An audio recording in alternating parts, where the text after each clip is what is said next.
láti inú ìwé Kọ́ríńtì kejì orí 12 ẹsẹ̀ 15, Fílípì orí 2 ẹsẹ̀ 17 àti Tẹsalóníkà kínní orí 2 ẹsẹ̀ 8. 2 Corinthians chapter 12 verse 15, Philippians 2:17, 1 Thessalonians 2:8. Ọ̀rọ̀ Ọlọ́run kà báyìí. Kọ́ríńtì kejì orí 12 ẹsẹ̀ 15. Èmi ó sì fi ayọ̀ náwó, èmi ó sì ná ara mi fún ọkàn yín nítòótọ́, bí mo tilẹ̀ fẹ́ yín lọ́pọ̀lọpọ̀, díẹ̀ lè aha fẹ́ràn mi bí. Fílípì orí 2 ẹsẹ̀ 17. Àní bí a tilẹ̀ tú mi dà sórí ẹbọ àti iṣẹ́ ìsìn ìgbàgbọ́ yín, mo yọ̀, mo sì ń bá gbogbo yín yọ̀ pẹ̀lú. Tẹsalóníkà kínní orí 2 ẹsẹ̀ 9. Bẹ́ẹ̀ gẹ́gẹ́ bí àwa ti ní ìfẹ́ inú rere sí yín, inú wa dùn jọjọ láti fún yín kì í ṣe ìrere Ọlọ́run nìkan, ṣùgbọ́n ẹ̀mí àwa tìkálára wa pẹ̀lú, nítorí tí ẹ̀yin jẹ́ ẹni ọ̀wọ́n fún wa. Olúwa dúpẹ́ nítorí agbára ìyè tó wà nínú ọ̀rọ̀ yín. Lórúkọ Jésù ẹ gba ọpẹ́ wa, lórúkọ Jésù ẹ gba ìyìn wa. Olúwa, àwọn kan gbọ́ ọ̀rọ̀ yẹn kò ṣe wọ́n lóore, èyí tá a gbọ́ láàárọ̀ ẹ jẹ́ ó ṣe wá lóore. Ẹ jẹ́ ó ràn ayé wa lọ́wọ́, ẹ jẹ́ ó ràn ọkàn wa lọ́wọ́, ẹ jẹ́ ó tún ayé wa ṣe. Ẹ má jẹ́ kí ẹnikẹ́ni kó wà bákan náà mọ́. Ẹ jẹ́ ká di alábùkún fún ọ̀rọ̀ yín, ẹ jẹ́ ó yé wa. Ẹ̀mí mímọ́ ẹ jẹ́ olùtúmọ̀ ọ̀rọ̀ náà, agbára ìṣe ẹ yọ̀ọ̀da rẹ̀ fún wa, lórúkọ Kristi Olúwa wa. Kìí ṣe pé Ọlọ́run kàn fẹ́ ká dẹni ìgbàlà nìkan, Ọlọ́run fẹ́ ká wúlò, Ọlọ́run fẹ́ ká wúlò, ká sì jẹ́ ẹni tó lérè, ẹni tó wúlò. Kìí ṣe pé ká gbà wàhálà nìkan. God does not only want us to be saved, but also to be useful and profitable. Ọlọ́run fẹ́ ká jẹ́ ẹni tó wúlò tó sì lérè. Kìí ṣe pé ká jẹ́ ẹni tó ní ìgbàlà nìkan. The new things nowadays is to believe in the Lord Jesus Christ and be saved, and that is the end of it. But what does it mean to believe in the Lord Jesus? Ntí ó gbajúmọ̀ ni pé gba Jésù Kristi Olúwa gbọ́, a sì gbà ọ́ là, kó wá máa lọ tọ̀wọ̀ọ́rọ́ tọ̀wọ̀ọ́rọ́, kó máa lọ jẹ́jẹ́, kó má wúlò fẹ́ nìkankan, kó má wúlò fọ́lọ́run, kó sì má wúlò fún èèyàn. Ntí Ọlọ́run ń béèrè ó ju eléyìí lọ. Ntí Ọlọ́run ń béèrè ó ju eléyìí lọ. Kí ni nǹkan tó tiẹ̀ túmọ̀ sí láti gba Jésù gbọ́? When you claim that you believe in the Lord Jesus Christ, it means that you are more than prepared to take the step of repentance. Tó bá sọ pé ó gba Jésù gbọ́, ó gbọ́dọ̀ ṣetán láti ronúpìwàdà. Owó kan ṣoṣo ni tó ní ojú méjì.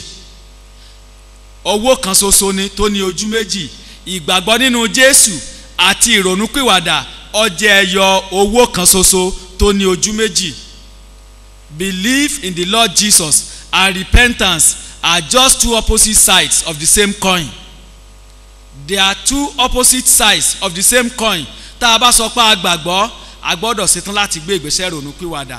Ọ̀pọ̀lọpọ̀ sọ pé òun gbàgbọ́ lónìí, àmọ́ wò sí láti ronúpìwàdà ẹgbẹ́ òkùnkùn, wò sí láti ronúpìwàdà oògùn ṣíṣe, wò sí láti ronúpìwàdà yẹ̀wò, wò sí láti ronúpìwàdà jàǹdùkú, wò sí láti ronúpìwàdà iṣẹ́ burúkú, oògùn ṣíṣe, wò sí tán láti ronúpìwàdà ọ̀mùtí, wò sí tán láti ronúpìwàdà àgbèrè ṣíṣe, wò sí tán láti ronúpìwàdà panṣágà, wò sí tán láti ronúpìwàdà olè jíjà. Ẹni tó bá sọ pé òun gba Jésù, ó gbọ́dọ̀ ṣetán láti ronúpìwàdà, ó gbọ́dọ̀ ṣetán láti ronúpìwàdà. What does it mean to believe? When you claim that you believe in the Lord Jesus, you must be ready to become a new creation. gbàtà bá sọ pé a gba Jésù gbọ́ a gbọ́dọ̀ ṣàkìtìyàn lábẹ́ oore ọ̀fẹ́ Ọlọ́run láti dẹ̀dá titun. Kọ́ríńtì kejì orí 5 ẹsẹ̀ 17 ó ní àwọn tí wọ́n bá jẹ́ ti Jésù wọ́n di ẹ̀dá titun. Àwọn tí wọ́n bá gba Jésù gbọ́ wọ́n di ẹ̀dá titun. Tí a bá ti di ẹ̀dá titun, ìgbàgbọ́ tá a sọ pé a gba oníkélẹ̀ ó ń pè fún àkíyèsí. When you claim that you believe in the Lord Jesus, you must be ready to bear the fruit of righteousness. Gbàtà bá sọ pé a gba Jésù gbọ́ a gbọ́dọ̀ ṣetán láti máa so èso òdodo. A gbọ́dọ̀ ṣetán láti máa so èso òdodo. Ọ̀pọ̀lọpọ̀ tó ló ń gba Jésù gbọ́ lónìí èso ayé wọn kan. Nínú ilé èso wọn kan. Nínú ẹbí èso wọn kan. Ládùúgbò èso wọn kan. Nínú ìjọ Ọlọ́run èso wọn kan. Lórílẹ̀-èdè èso wọn kan. Níbi iṣẹ́ wọn èso wọn kan. Nínú òṣèlú èso wọn kan. When you claim that you believe in the Lord Jesus, you must be full of good works. Nígbà tó bá sọ pé o gba Jésù gbọ́ o gbọ́dọ̀ kún fún èso rere. Ọ̀rọ̀ Ọlọ́run sọ nínú ìwé Jákọ́bù orí 4 ẹsẹ̀ 17 ó lẹ́ni tó bá mọ rere ṣe tí ò ṣe ẹ̀ṣẹ̀ ní fún. Ọ̀pọ̀lọpọ̀ ló tó ń gba Jésù gbọ́ àmọ́ ẹ lè rí èso ìwà rere olóòkan lọ́wọ́ wọn. Ẹ lè rí èso ìwà rere olóòkan lọ́wọ́ wọn. Wọn ò tiẹ̀ mọ̀ bá àti ṣe rere. Kò sí nínú dictionary wọn, kò sí nínú ìrìn ẹsẹ̀ wọn, kò sí nínú ìjókòó wọn, kò sí nínú ìhùwàsí wọn. When you don't know how to do good, your faith in the Lord Jesus Christ is questionable. Ìgbàgbọ́ rẹ nínú Jésù ó ní àmì ìbéèrè nínú. Ó ní àmì ìbéèrè nínú tó bá sọ pé o gba Jésù ṣùgbọ́n tí ò sí ìwà rere, tí ò sí iṣẹ́ rere lọ́wọ́ rẹ. And that is the greatest of all sins. Ẹ̀ṣẹ̀ tó burú jùlọ ó ní pé kéèyàn ó pe rẹ̀ lọ́mọ Ọlọ́run kó rìn ó pe pé òun gbàgbọ́ ká sì má lè rí ń tọ́ da lọ́wọ́ rẹ̀. Ká sì má rí ń tọ́ da lọ́wọ́ rẹ̀. Today God wants you to become expendable and profitable Christian. Ọlọ́run fẹ́ kó o di ọmọ ẹ̀yìn. Ó fẹ́ kó o jẹ́ Kristẹni tó wúlò tó sì lérè. Ó fẹ́ kó o wúlò ó sì fẹ́ kó o lérè. Ó fẹ́ kó o wúlò ó sì fẹ́ kó o lérè. He doesn't want you to remain at the level of nominal Christianity. He wants you to be expendable. He wants you to be useful and profitable. Ọlọ́run fẹ́ kó o wúlò kó o sì lérè. Ọlọ́run fẹ́ kó o wúlò kó o sì lérè. Before Paul gave his life to Jesus, he had much to boast of. Kí Paul kó tó fàyè rẹ̀ fún Jésù, ó ní ọ̀pọ̀lọpọ̀ nǹkan tó yẹ kó gbéraga fún. He was a Roman citizen. He was born in Tarsus, just like Nigerian born in USA or United Kingdom. Therefore, he was a Roman citizen, even though a Hebrew of Hebrew, a tribe of Benjamin, the Pharisee of the strictest sect, a graduate of University of Tarsus, perhaps holding the terminal PhD degree compared to modern day education. He was a linguist. He could speak Aramaic, he could speak Hebrew, he could speak Greek, and perhaps Latin as well. Ọ̀pọ̀lọpọ̀ nǹkan òní Pọ́ọ̀lù lè gbéraga sí. Kó tiẹ̀ tó di pọ́ gba Jésù.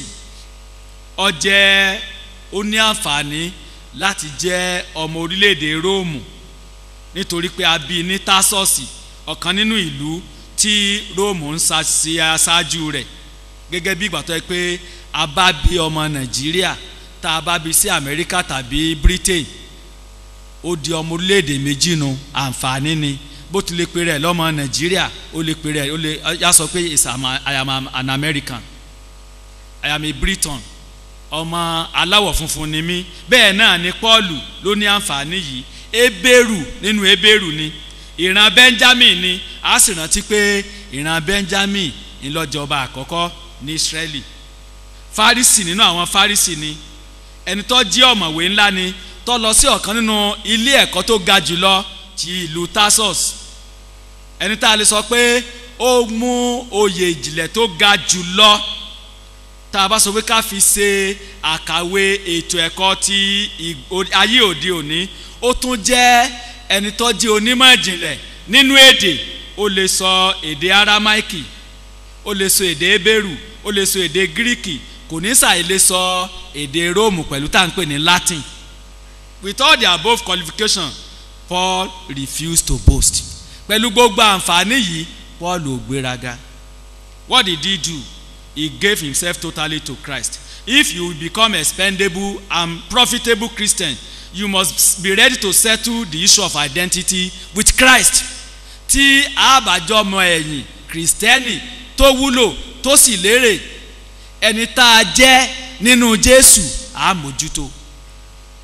Ẹni tá a jẹ́ nínú Jésù á mójútó. Á mójútó. Paul identified himself with Christ. He wrote, I live yet not I, but Christ liveth in me. Ó lè mi kọ́ ni mo wà láàyè mọ́, ṣùgbọ́n ta ní bẹ láàyè nínú mi? Ó ní Jésù ni. Gàlátíà orí 2 ẹsẹ̀ 20. Ó lè mi kọ́ pẹ̀lú gbogbo ohun tí mo ní àti tí mo jẹ́, èmi kọ́ ni mo wà láàyè mọ́ o, ṣùgbọ́n Jésù ní ń gbénú mi. He also wrote, for to me to live is Christ. Pé fún mi o láti wà láàyè fún Jésù ni. The only concern, the only preoccupation of Paul was to make Jesus known, to promote Christ, to elevate Jesus. What is your highest concern in life? What is your highest ambition in life? What is your aspiration in life? Paul sọ wípé ìtọ́kọ̀ òun jù ni pé láti sọ Jésù di mímọ̀. Láti sọ Jésù di mímọ̀. Láti sọ Jésù di mímọ̀. Ó ní ìtọ́kọ̀ òun jùlọ nìyẹn. Ìtọ́kọ̀ òun jùlọ ó ní láti sọ Jésù. Kí ni ìtọ́jú ológun jùlọ? Nínú ilé rẹ, nínú ẹbí rẹ, níbi iṣẹ́ rẹ, ládùúgbò rẹ, nínú ìjọ Ọlọ́run, níbi tó wà. Kí ni ìtọ́jú ológun jùlọ? Your first duty is to identify with Jesus. Ẹni tó jẹ́ nínú Jésù kó yanjú rẹ̀. Ǹjẹ́ ọmọlẹ́yìn Jésù ni ọ́? Ǹjẹ́ ọmọ Ọlọ́run ni ọ́? Ǹjẹ́ onígbàgbọ́ ni ọ́? Ǹjẹ́ ọmọ ẹ̀yìn Jésù ni ọ́? You must joyfully bear the marks of ownership of Christ. O gbọ́dọ̀ ṣetán ká tiẹ̀ rí àmì Jésù nínú ayé rẹ̀. Àmì Jésù wípé Jésù ń ló ní ọ́. Pé Jésù ń ló ní ọ́. In Paul's time, it was the custom for a slave to bear the mark or brand of his owner.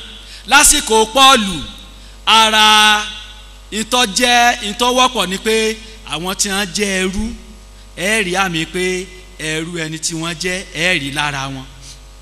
Ẹ rí àmì ẹrú lára wọn.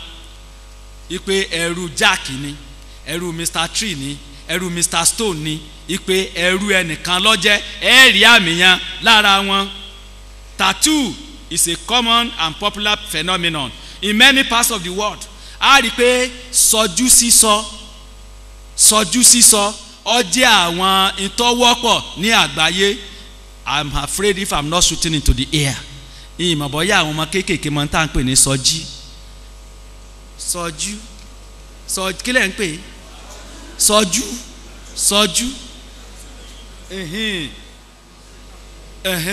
So ṣùgbọ́n wọ́n lè mọ ìbò, ṣùgbọ́n jò ní wọ́n ti rẹ́ni tí ń ṣe rí. Àwọn tí wọ́n máa ń sọ àwọn olóòlà tí wọ́n máa fabẹ́rẹ́ gún yín báyìí, àbí ó wà lápá tèmi náà. Èdè díà ó wà níbẹ̀, ó wà níbẹ̀. Ohun tó wọ́pọ̀ ni even gan láàrin àwọn orílẹ̀-èdè tó ti dìdílẹ̀, àwọn gan máa ṣe ẹ rà pa wọn. Àwọn tí ẹ̀yà tí ò ní túmọ̀ ẹ rí bí ejò, bí aláǹgbá nǹkan torí gbogbo wọn náà kan náà tí ìfàyè wọn fún Jésù kò yé wọn, àkàlérò kò yé wọn ni. Tá a bá ní ká wá sí apá ilẹ̀ èèyàn dúdú ń bì pàápàá jùlọ àwa káàárọ̀ òjíire, tẹ́ ẹ bá wo apá àwọn ìyá wa, ẹ̀yin ó rí ọ̀pọ̀lọpọ̀ àwọn tí wọ́n dàgbà ń bẹ̀. Ẹlòmíì ó kọ ọkọ rẹ̀ bẹ́ẹ̀ nóbìsó, ẹlòmíì ó kọ àbúrò ọkọ rẹ̀, ó kọ àwọn àǹtí ọkọ rẹ̀, àwọn ìyá ọkọ, àwọn oríṣiríṣi àwọn ìyá kọ yọ kọ́. Tẹ́ ẹ bá wo ọ̀pọ̀lọpọ̀, tẹ́ ẹ bá wo apá ẹ̀yìn àwọn ìyá wa, ẹ rí ọ̀pọ̀lọpọ̀ tí wọ́n ṣe bẹ́ẹ̀ láti fi hàn yí pé wọ́n ní ìfẹ́ yẹn sí wọn dénúdénú ni. Àtọkọ wọn àtàwọn èèyàn ọkọ wọn ó ti di kíni, ó ti di tiwọn. Tá a bá tún wo àwọn àgùntàn, àwọn màálù, àwọn ewúrẹ́, á tún rí àmì àwọn olórí wọn ní ara wọn. Tá a bá wo àwọn ìwé bíi Róòmù orí 1 ẹsẹ̀ 1, ìwé Fílípì orí 1 ẹsẹ̀ 1, Títù orí 1 ẹsẹ̀ 1, àwọn ọ̀rọ̀ tí Paul ń sọ níbẹ̀ ó pera rẹ̀ ní ìránṣẹ́ Ọlọ́run tó fi ara rẹ̀ jìn, a servant of Jesus Christ. Paul ìránṣẹ́ Jésù Kristi, ẹni tó fara rẹ̀ jìn Ọlọ́run, or the slave of Christ, ẹni tó ti fi ara rẹ̀ jìn Jésù pátápátá, ẹni tó ti fi ara rẹ̀ jìn Jésù. Paul kò fi pamọ́ wípé ti Jésù òun lòun ṣe. Do you really belong to Jesus? Ṣé ti Jésù ló ṣe? Ṣé ti Jésù òun ló ṣe? Are you proud of belonging totally to Jesus? Ǹjẹ́ ó jẹ́ tó jẹ́ pé ayọ̀ ló jẹ́ fún ọ, ìwúrí ló jẹ́ fún ọ wípé ọmọlẹ́yìn Jésù ni ọ? Fún ọ̀pọ̀lọpọ̀ ẹnu ìgbà tá a lè mọ̀ pé ọmọlẹ́yìn Jésù ni wọ́n ni pé nígbà tẹ́ bá ní wọn nínú kíni, nínú ilé ìjọsìn. Níta fi lè mọ̀ pé ọmọlẹ́yìn Jésù ni pé torí pé wọ́n ń jẹ́ orúkọ Jésù mọ́ lára, wípé Johnson ni wọ́n, John ni wọ́n, Alice ni wọ́n, Maria ni wọ́n, Janet ni wọ́n, ẹnu tẹ́ kàn fi lè dá wọn mọ̀ nù. Tí a bá ń sọ̀rọ̀ tó yẹ ká dúró fún Jésù, ìṣe ni wọ́n gbójú sẹ́gbẹ́ kan, ìṣe ni wọ́n panu wọn mọ́ bí ẹni pé ó di la bí wọn,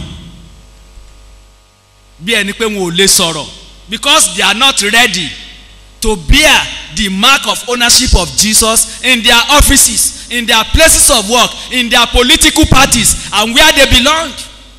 Ọ̀pọ̀lọpọ̀ wọn ò fẹ́ ká mọ̀ àwọn ọmọ Jésù, a sì lè rí ìwà pé ti Jésù ni wọ́n ṣe nínú ilé wọn, nínú ẹgbẹ́ tí wọ́n wà, nínú okòwò wọn, ní ọ́fíìsì wọn, lóko létò òṣèlú wọn, níbikíbi tá a ti lè ríra wọn, àmọ́ wọn mọ Jésù. Do you owe total and complete allegiance to Jesus? Ǹjẹ́ ìwọ tí ìdí ti Jésù?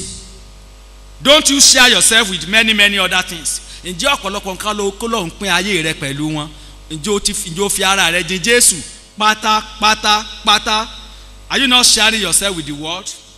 Pleasure, occultism, witchcraft, and all sorts of profane traditions. Please, we need to dedicate ourselves to Christ completely if we are to become profitable disciples of Jesus. Tá a bá di ọmọ ẹ̀yìn Kírísítẹ́nì tó wúlò tó sì ní èrè, á fira wa jìn Jésù pátápátá. Ọ̀pọ̀lọpọ̀ wa ló jẹ́ pé à ń pín ara wa pẹ̀lú afẹ́ ayé, à ń pín ara wa pẹ̀lú ẹgbẹ́ burúkú, ẹgbẹ́ òkùnkùn, à ń pín ara wa pẹ̀lú ìwà oṣó àti àjẹ́, à ń pín ara wa pẹ̀lú àwọn àṣà tó lòdì sí ti Ọlọ́run, à ń pín ara wa. Àkókò nìyí láti fi ara wa jìn fún Ọlọ́run pátápátá, láti fara wa jìn fún ọ̀rọ̀ rẹ̀, láti fara wa jìn fún ìwà mímọ́, fún ìwà pípé, fún ìkóra ẹni ní ìjánu nínú ìrìn ẹsẹ̀ wa, nínú ìgbésí ayé wa, nínú ìwọṣọ wa, nínú ìṣesí wa, nínú èrò ọkàn wa, nínú ìpinnu wa àti ìdúró wa. We have to totally dedicate ourselves to God if we are to become expendable and profitable Christians. Tá a bá jẹ́ ọmọ ẹ̀yìn Jésù tó wúlò tó sì lérè, ọmọ ọ̀dọ̀ tó wúlò. Ọlọ́run ò fẹ́ ká jẹ́ ẹni tí ò wúlò. Ogún mo bí, ọmọ kókó, ọgbọ̀n mọ́pọ̀n, ọmọ èrùwà. Ọlọ́run ò fẹ́. That is why many people are just mere bench warmers in the church. Àbájọ tí ọ̀pọ̀lọpọ̀ fi jẹ́ tí wọ́n fi joyè mágàgbóná, chief mágàgbóná of many churches. Àwọn olóyè mágàgbóná. Ọlọ́run ò fẹ́ ká jẹ́ mágàgbóná. Ọlọ́run fẹ́ ká wúlò, ó sì fẹ́ ká lérè níbikíbi tá a bá wà. Ó fẹ́ ká wúlò, ó fẹ́ ká kó ipa tó dára nínú ìyìn rere. We must enthusiastically and zealously put all that we are and all that we have on the altar of service. Gbogbo ń tá a jẹ́ àti ń tá a ní, ẹ jẹ́ ká fi sí agbada iṣẹ́ ìsìn. Ẹ jẹ́ ká fi sí agbada iṣẹ́ ìsìn. Recently, a woman approached a lawyer to represent her in a divorce suit. What was the reason? She was not ready or too afraid to love as a woman should love her husband. Láìpẹ́ láì jìnnà, obìnrin kan lọ sọ́dọ̀ agbẹjọ́rò. Ó ní, agbẹjọ́rò, ẹ ràn mí lọ́wọ́, mo fẹ́ kọkọ mi lẹ̀. Mo fẹ́ kọkọ mi lẹ̀. Agbẹjọ́rò ní kí ló dé tó fi fọ́ kọkọ rẹ̀ lẹ̀. Ó ní irú ìfẹ́ tó yẹ kí n fi hàn ọkọ mi, n ò lè ṣe, n ò lè nífẹ̀ẹ́ rẹ̀. Very many of us, she was not ready to, or she was too afraid to love her husband. If the marriage is to be satisfactory, The wife must be ready to love her husband, and the husband must be ready to love his wife as it must be. Tí ìdílé ọba rí bó ṣe yẹ kó rí, ìyàwó gbọ́dọ̀ ṣetán láti fẹ́ràn ọkọ rẹ̀ bó ṣe yẹ kó fẹ́. A ní gẹ́gẹ́ bí ìjọ ṣe ń ṣe kínní, bó ṣe ń tẹríba fún Jésù. Bí ìjọ ṣe gbọ́dọ̀ nífẹ̀ẹ́ Jésù, bẹ́ẹ̀ náà ni aya gbọ́dọ̀ nífẹ̀ẹ́ ọkọ rẹ̀. Ọkọ gbọ́dọ̀ nífẹ̀ẹ́ aya gẹ́gẹ́ bí Jésù bó ṣe nífẹ̀ẹ́ ìjọ rẹ̀. Neither should be too intelligent to love. Neither should be too intelligent or too smart or too beautiful or too handsome or proud or big to love as he or she must be. Kò sí ẹnikẹ́ni tó gbọ́dọ̀ débi pé yóò lẹ́wà débi pé òun ò lè fẹ́ràn ọkọ òun. Yóò dùn wò débi pé òun ò lè fẹ́ràn aya òun. Yóò lágbára débi yóò lówó tàbí yóò nípò débi pé òun ò lè fẹ́ràn olólùfẹ́ òun. Nǹkan tá à ń retí a gbọ́dọ̀ rí nínú ẹnì kọ̀ọ̀kan wa. A gbọ́dọ̀ rí nínú ẹnì kọ̀ọ̀kan wa. Olúwa yóò ràn wá lọ́wọ́. Olúwa yóò ràn wá lọ́wọ́. A gbọ́dọ̀ ṣetán láti rí pé ní abala ìfẹ́, ní abala sísìn Ọlọ́run àgbẹ̀yìn níbẹ̀. Ní abala sísìn Ọlọ́run àgbẹ̀yìn níbẹ̀. A gbọ́dọ̀ ṣetán láti gbogbo ohun tí ó bá pè fún láti ọ̀dọ̀ Ọlọ́run, a gbọ́dọ̀ ṣetán láti yọ̀ọ̀da rẹ̀ fún Jésù. A gbọ́dọ̀ ṣetán láti yọ̀ọ̀da rẹ̀. You must joyfully bear the marks of ownership of Christ, and you must lay everything at the altar of service. Gbogbo ohun tó bá pè, a gbọ́dọ̀ ṣetán láti yọ̀ọ̀da ara wa. A gbọ́dọ̀ ṣetán. What about your relationship with God? Kí ni ìbáṣepọ̀ tó wà láàrin wa àtọlọ́run? A sọ pé ọmọlẹ́yìn Jésù ni wá. A sọ pé onígbàgbọ́ ni wá. A sọ wípé Kristẹni ni wá. Are you not too rich to serve God? Ǹjẹ́ owó tó o ti ní kò mú kó jẹ́ pé o lè sin Ọlọ́run mọ́ torí pé owó tó o ti ní ó ti pọ̀? Are you not too educated to serve God? Ǹjẹ́ ìmọ̀ tó o ti ní nínú ayé, ǹjẹ́ ọmọ dí ọ lọ́wọ́ láti sin Ọlọ́run bó ti yẹ kó o sìn? Are you not too civilized to serve God? Ǹjẹ́ ọ̀làjú tó o ti ní, ǹjẹ́ o ti pọ̀ jù débi pé ọ wà tó máa fi ọ̀làjú yẹn ọ máa fi sin Ọlọ́run? Are you not too old to serve God? Ǹjẹ́ bí tó o dàgbà dé, ǹjẹ́ o ti kọjá tó o lè fi sin Ọlọ́run? Are you not too big to serve God? Ǹjẹ́ ipò rẹ láyé, ǹjẹ́ o ti kọjá tó o fi lè sin Ọlọ́run? What areas of your life are you holding back? Is it not your money? Àwọn agbádànwó tọ́lọ́run fi sínú ayé rẹ tó o fi ń pamọ́ tó o lérò pé eléyìí ti tóbi ju o ìgbọ́dọ̀ fi sin Ọlọ́run. Àwọn míì tọ́lọ́run bá tiẹ̀ fún wa lówó gan wa ní eléyìí ti pọ̀ jù, ìwọ nìkan ni. Ṣùgbọ́n Ọlọ́run sì rí ọ kó tó ṣe kínni, kó tó fi sí ìkáwọ́ rẹ. Tọ́lọ́run bá sì rí pé ọmọ lò, Ọlọ́run lè gbà á torí pé yẹ lówó. Ọlọ́run lè gbà á, yóò sì fi fún ta ni, yóò fi fẹ́ lòmíì ẹni tí ó jò lóòótọ́ torí pé ìrìjú ni wá. Ìrìjú ni wá. To some people, their wisdom is too prodigious, their knowledge is too much to serve God. Àwọn míì ìmọ̀ wọn ti kọjá tí wọ́n fi lè sin Ọlọ́run. Ọgbọ́n wọn ti kọjá tí wọ́n lè fi sin Ọlọ́run. Ipò wọn pé ẹ̀ mọ̀ pé àwa lẹ́lẹ́kọ̀ọ́ ni, àwa lọ́mọ̀wé tá a kọ́ gba degree. Thank God. Thank God. There is knowledge explosion. Olúwa yóò ràn wá lọ́wọ́. What areas of your life are you holding back? What areas of your life? What areas of your life? Is it your experience? Is it your influence? Is it your position? Ṣé gbajúmọ̀ rẹ ńlọ́pọ̀ jù débi pé ọ wà máa fi sin Ọlọ́run ọkọjá abẹ́hùn? Tí ó mú kọ ọkọjá àti sin tí ò ní lè fi sin Ọlọ́run, Ọlọ́run ò ní fi sí kàwọ́ rẹ. Àmọ́ yẹ kó o ronú ní agbọ̀ndán tá a wà yìí, àwọn nǹkan wo lọ́lọ́run fi sí kàwọ́ rẹ tó o fi ń pamọ́? Àwọn nǹkan wo lọ́lọ́run fi sí kàwọ́ rẹ tó o lérò wípé ó ti pọ̀ jù, is too much to serve God? Your money is too much to serve God. That is why you cannot be faithful in tithe and offering. Owó rẹ ti pọ̀ jù, o lè fi sin Ọlọ́run. Àbájọ tá a tó ṣòro fún wa láti ṣe olóòótọ́ nínú ìdámẹ́wàá àtọrẹ. Ọ̀pọ̀lọpọ̀ wa á wà máa mú owó èṣù rẹ̀ wá síwájú Ọlọ́run. Wọ́n ní ahun ọ̀pọ̀ bí a fẹ́ ṣe mọ́ rí, a fẹ́ ṣe mọ́ rí ọ̀pọ̀ ju ahun lọ. A gbọ́ àwọn tí ò ní, àmọ́ àwọn tó ní tí wọ́n fi ń pamọ́, ó yẹ kó ṣàtúnṣe. Ó yẹ kó ṣàtúnṣe. Ọlọ́run fẹ́ kó jẹ́ olótìtọ́. Gbogbo tó bá fi síkàwọ́ wa ẹni ó béèrè. Tó bá fún ọ nímọ̀ ó béèrè. Tó bá fún ọ lẹ́kọ̀ọ́ yóò béèrè. Tó bá fún ọ nípò yóò béèrè. Tó bá fún ọ ní gbajúmọ̀ yóò béèrè. Tó bá fún ọ ní ìrírí yóò béèrè. Tó bá fún ọ láì orí ọ̀fẹ́ pé kí ẹ̀mí ìrì ọlọ́ra díẹ̀ yóò béèrè pé àǹfààní tó o níhun kí ló fi ṣe má gàgbóná ni. sidon bench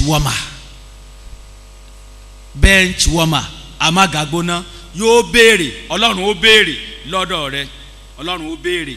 Alàgbà Paul sọ pé ó ní mo fi ìyọ́nú Ọlọ́run bẹ̀ yín, a sì tún bẹ̀ yín láàárọ̀ yìí, mo fi ìyọ́nú Ọlọ́run bẹ̀ yín, I beseech you brethren by the mercies of God that you present your bodies a living and acceptable sacrifice unto God. This is your acceptable and reasonable service. Mo fi ìyọ́nú Ọlọ́run bẹ̀ yín ará, ẹ fi ara yín fún Ọlọ́run ní ẹbọ ààyè mímọ́, kìí ṣe ẹbọ lásán, ẹbọ ààyè. Ta ní fi òkú ẹran rúbọ? Ta ní fòkú ẹran rúbọ? Ṣùgbọ́n lọ́pọ̀lọpọ̀ ọgbà òkú ẹran là fi ń rúbọ. Ọrẹ tọ́lọ́run ò lè ṣe kínni tí ò lè gbà. Àwa náà ti mọ̀ pé Ọlọ́run ò lè gbà, á sì tún mú wá síwájú. Why are you wasting your time? Why are you wasting your time? Something that you believe that God cannot accept. Are you not deceiving yourself? Àwọn ẹbọ tí Ọlọ́run ò lè gbà, àwọn ìgbésí ayé tí a yà sọ́tọ̀ fún Ọlọ́run, ìgbésí ayé tá a yà sọ́tọ̀ fún Ọlọ́run, ìgbésí ayé tá à ń pín pẹ̀lú nǹkan míì, tá à ń pín pẹ̀lú àgbèrè, tá à ń pín pẹ̀lú abọ̀sà, tá à ń pín pẹ̀lú ẹbọ jíjẹ, tá à ń pín pẹ̀lú ẹgbẹ́ burúkú, tá à ń pín pẹ̀lú ìjókòó ọ̀tẹ̀. Something that God cannot accept. Will you not examine your life? Ǹjẹ́ ò ní kíyèsí ayé rẹ tí a bá di Kristẹni tó wúlò tó sì lérè? For you to be expendable and profitable, you must totally yield and make yourself available to God. Ó fi ara rẹ jìn Ọlọ́run pátápátá. Many Christians rob themselves of usefulness and deprive themselves of the abundant blessings from the Almighty God because they do not lay their all at the altar of service. Ọ̀pọ̀lọpọ̀ ló jẹ́ pé wọ́n dun ara wọn ní èrè àti ìbùkún láti sin Ọlọ́run bó ti tọ́ àti bó ti yẹ. Especially in these days of egoism. Àsìkò tá a wà, àsìkò ìgbéraga ni. We are too much of ourselves. We are too much of ourselves. Ọ̀pọ̀lọpọ̀ ló jẹ́ pé ọ̀pọ̀lọpọ̀ jọ ara rẹ̀ lójú. Tí ó bá tiẹ̀ ti ní àǹfààní ìbùkún díẹ̀ lọ́dọ̀ Ọlọ́run, we seem to fear that we shall become less of ourselves if we identify ourselves with Christ. Ẹ̀rù máa bà wá wípé tá a bá yọ̀ọ̀da ara wa fún Jésù, á dínkù. Àní tó bó ti yẹ kí á tó mọ́. Àní tó bó ti yẹ ká tó mọ́. If we bear the mark of Christ and if we lay ourselves totally at the altar of Christ, capital no. When you use your candle to lighten another candle, what happens? There will be greater light. Ìgbà tó bá mú candle rẹ, kí náà pé candle Yorùbá, àbẹ́là, tó bá mú àbẹ́là rẹ, tó bá fi tan àbẹ́là mi, kí ni ó ṣẹlẹ̀? Sábẹ́là ó dínkù ni, ṣé ìmọ́lẹ̀ ó dínkù ni, ìmọ́lẹ̀ ó ṣe kí ni, yọ pọ̀ sí ni. Bẹ́ẹ̀ náà nígbà tó bá lo gbogbo ntọ́lọ́run fi sí káwọ́ rẹ tó fi sin Ọlọ́run. Tó bá lo ntọ́lọ́run fi sí káwọ́ rẹ tí ó jẹ́ ọ̀nà ìbùkún fún àwọn ẹlòmíràn, Ọlọ́run fẹ́ ká wúlò, tá à ń sọ nìyẹn. Ọlọ́run fẹ́ ká wúlò. Ogún mo bí, ọmọ kókó, ọgbọ̀n mọ́pọ̀n, ọmọ èrúwà. Ọlọ́run fẹ́ ká wúlò. God wants you to be expendable and to be profitable. Wọ́n ní hàtìyàn kò ṣe kínni. Bẹ́yìn bá ṣe méjì kó funfun. Ẹjẹ́ á jẹ́ kéyìn wo funfun. Ọlọ́run fẹ́ ká wúlò. Ọlọ́run fẹ́ ká wúlò. Kò fẹ́ ká wà bí aláìsí. Kò sì sẹ́ni tọ́lọ́run ò fi nǹkan kan tàbí òmíràn tí ò fi sí ìkáwọ́ rẹ̀. Ìtókù ni pé ká ṣe tán láti lo ntá jẹ́ àti ntá ní fún ògo Ọlọ́run. Ká lò fún ògo Ọlọ́run. The more you sow, the more you will reap. The more you invest, the more you will profit. God wants you to become expendable and profitable Christians. Ọlọ́run fẹ́ kó wúlò. Tá a bá gbìn, a lè kórè o. Ẹni tí ó bá gbìn kò lè kórè. Bí a bá ṣe gbìn sí, bẹ́ẹ̀ náà là á kórè sí. Torí pé a lè gan Ọlọ́run. Kò sí tá a lè rí kórè nínú ìgbésí ayé káwọ́ gbéra. Kò sí tá a lè rí tá a lè wúlò nínú ìgbésí ayé tó pé má gàgbóná lásán ni. Kò sí tá a lè rí kórè, kò sí tá a lè jèrè nígbà tá a bá jẹ́ ọ̀nà ìbùkún fún àwọn ẹlòmíràn, tá a sàn kan ayé ẹlòmíràn, tá a jẹ́ ọ̀nà ìbùkún fún àwọn tí wọ́n yí wa ká. Ọlọ́run ò fẹ́ kó o nígbàlà nìkan o, Ọlọ́run fẹ́ kó o wúlò. Ṣùgbọ́n bíra rẹ ta ló wúlò fún? Nínú ilé ta ló wúlò fún? Nínú ẹbí ta ló wúlò fún? Nínú ẹgbẹ́ ta ló wúlò fún? àwọn ọjọ́ kan wà tó yẹ pé tẹ́nìkan bá wà níbì kan gbà tẹ́ẹ̀bà ìṣẹ́jú àwọn ọmọ ìjọ wọn ti kúnnú iléeṣẹ́ wọn. àwọn ẹ̀yà kan tún wà tó yẹ pé kódà tí wọ́n bá rẹ́ǹtì lé lọ́dọ̀ yín tẹ́ẹ̀bà sọ́ra wọn gbà lé mọ́ yín lọ́wọ́ kéríánì èmi ò ní dákọ̀ wọn àmọ́ ti yé yín ebi Yorùbá ni yín ebi Nàìjíríà ni yín nígbà tẹ́ẹ̀bà ìṣẹ́jú pẹ́ wọ́n ti fẹ́ẹ́ gbà lé mọ́ yín lọ́wọ́ torí pé wọ́n ṣe kí ni wọ́n bìkítà fún. I'm not saying you should be selfish. I'm not saying you should be greedy, but you should learn to use whatever you have to benefit others. Àǹfààní tó ní kọ́ láti jẹ́ ìbùkún fáwọn ẹlòmíràn. Do not be a minus man, be a plus man. Jẹ́ ẹni tí ó máa fi kún nǹkan, má jẹ́ ẹni tí ó máa mú kù, má jẹ́ ẹni tí ó máa da igi iná rú. Jẹ́ ọ̀nà ìbùkún fún àwọn ẹlòmíràn. Ọlọ́run fẹ́ kó o wúlò bíra rẹ pé ǹjẹ́ mo wúlò. Am I expendable? Am I useful or useless? The opposite of being expendable or being useful is to be useless. Òdìkejì kéèyàn wúlò ní kéèyàn jẹ́ni tí ò ṣe kíni tí ò wúlò. Lórúkọ Jésù ó wúlò. Ó wúlò nínú ilé rẹ. Ó wúlò ládùúgbò rẹ. Ó wúlò lẹ́nu iṣẹ́ rẹ. Ó wúlò nínú ìjọ Jésù. Ó wúlò nínú ìjọ yìí. Olúwa ó sì ràn ọ́ lọ́wọ́. Ọlọ́run fẹ́ kó o wúlò kó o lè bá a lérè. Ọlọ́run fẹ́ kó o wúlò kó o lè bá a lérè. God wants you to become expendable and profitable so that you can gain maximally. Ọlọ́run fẹ́ kó o wúlò kó o lè bá a jèrè lọ́pọ̀lọpọ̀. Ǹjẹ́ o ṣetán láti jẹ́ni tó wúlò? Ǹjẹ́ o ṣetán? Ǹjẹ́ o ń gbé àti jẹ́ onígbàgbọ́ tí ń jèrè? Ǹjẹ́ o ń gbé yan? Ǹjẹ́ o ń gbé ọkàn rẹ? Ẹ jẹ́ ká gbàdúrà. Olúwa adúpẹ́pẹ́ ti ránṣẹ́ ọ̀rọ̀ yín sí wa. Ẹ̀mí mímọ́ ẹ parí iṣẹ́ náà. Ẹ má jà á jẹ̀bi o. Ẹ má jà á jẹ̀bi o. Ẹ má jà á wà lásán bí aláìsí o. Ẹ tayé wa ṣe lórúkọ Jésù Olúwa wa.